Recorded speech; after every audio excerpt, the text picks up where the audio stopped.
বিড়ালের? না, লালচে লালচে রং, ডোরাকাটা দাগ, নিশ্চয়ই বাঘের বাচ্চা। বাবা বলছিলেন তিনি কোনোদিনও বাঘ দেখেননি, কিন্তু বাঘের গল্প শুনে চিনতে ভুল হয়নি।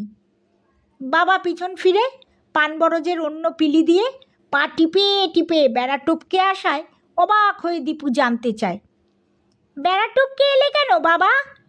মুখে আঙুল তুলে ফিসফিসিয়ে বললেন, বাঘের বাচ্চা দেখবি দীপু। ভাতের থালা গামছায় পেঁচানো, কথাটা শুনেই দীপুর কেমন যেন করে উঠল। থালাটা ঘাসের মধ্যে নামিয়েই বলল, কোথায় আমাদের বড় যে বাচ্চা হয়েছে? চুপ, আমার সঙ্গে আয়, বেশি কথা বললে পালিয়ে যেতে পারে। এই দুপুরে বড় বড় গাছের ছায়া পড়েছে মাটিতে, সেই ছায়ায় দাঁড়িয়ে বাবা উকি ঝুঁকি দিয়ে বললেন, দেখছি, দাঁড়া।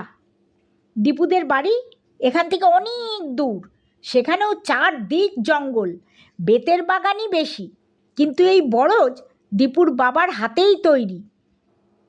মতিমণ্ডল বাবাকে পান চাষ করতে দিয়েছেন। মণ্ডলবাবুকে খাওয়ার পান আর বছর শেষে কিছু টাকা দেন বাবা। মতিবাবু বলেন,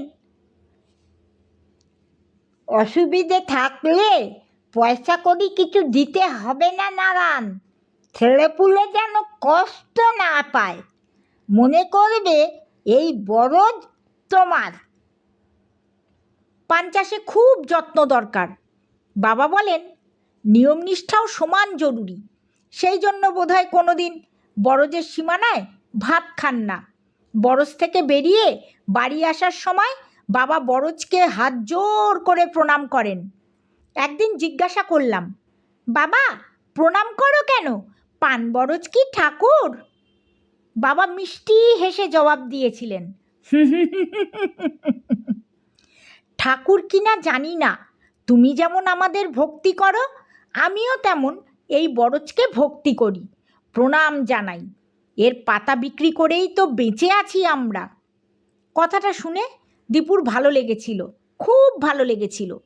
প্রণাম করা, কথা জানতে চাওয়ায় বাবা এত সুন্দর করে ব্যাখ্যাটা দিলেন, মাঝে মাঝে মনে হয় দাদু কেন যে বাবাকে লেখাপড়া শেখালেন না।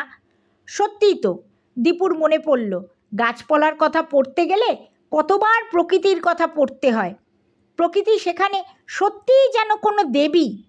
বাবা প্রণাম করে তাই অন্যায় কিছু করেন না। দীপু আবার জিজ্ঞাসা করল, বাবা বাঘ দেখা যায়? না,